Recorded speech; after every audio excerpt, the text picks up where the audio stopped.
আজ থেকে 2 বছর আগে আমি খুব হতাশ ছিলাম। ব্যর্থতা চারিদিক থেকে আমাকে গ্রাস করেছিল।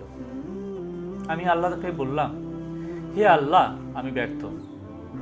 আল্লাহ বলেন, বিশ্বাসীরা সফল হয়।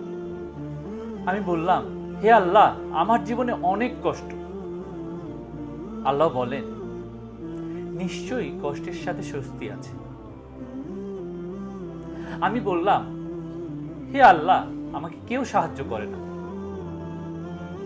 আল্লাহ বলেন, মুমিনদের সাহায্য করা আমার দায়িত্ব। আমি বললাম, হে আল্লাহ, আমি দেখতে খুব কুৎসিত। আল্লাহ বলেন, আমি মানুষকে সৃষ্টি করেছি সুন্দরতম আকৃতিতে। আমি বললাম, আমার সাথে কেউ নেই। আল্লাহ বলেন, ভয় করো না, মুমিনদের সাথে আমি আছি। আমি বললাম, হে আল্লাহ, আমার অনেক পাপ। আল্লাহ বলেন, আমি তওবাকারীদের ভালোবাসি। আমি বললাম, হে আল্লাহ, আমি সব সময় অসুস্থ থাকি। আল্লাহ তাআলা বলেন, আমি কোরআনে রোগের নিরাময় হিসেবে পাঠিয়েছি। আমি বললাম, দুনিয়া আমার ভালো লাগে না। আল্লাহ বলেন, তোমার জন্য পরকাল ইহকাল অপেক্ষা উত্তম। আমি বললাম, বিজয় অনেক দূর। আল্লাহ তাআলা বলেন, আমার সাহায্য তোমার অনেক নিকটবর্তী।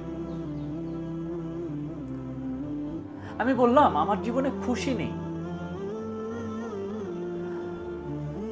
আর আল্লাহ তাআলা বললেন, শীঘ্রই তোমার রব তোমাকে এত কিছু দিবেন, তাতে তুমি খুশি হয়ে যাবে।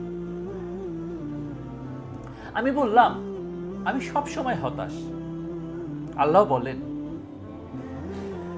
নিরাশ হইও না এবং দুঃখ করো না। আমি বললাম, হে আল্লাহ, আমার কোনো পরিকল্পনা সফল হচ্ছে না। আল্লাহ তাআলা বলেন, নিশ্চয়ই আল্লাহ উত্তম পরিকল্পনাকারী। আমি বললাম, আমার কেউ নেই। আল্লাহ তাআলা বলেন, যে ব্যক্তি আল্লাহর উপরে ভরসা করে তার জন্য আল্লাহই যথেষ্ট। সুবহানাল্লাহ। আল্লাহ তাআলা আমাদেরকে চারিদিক থেকে এত এত নিয়ামত দিয়েছেন, এত এত ভালো থাকার জন্য কোরআনে এত সুন্দর সুন্দর আয়াত দিয়েছেন। আল্লাহ তাআলা এই আয়াতগুলোর মতো আমার জীবনকে সুন্দর করে দিন। আমিন।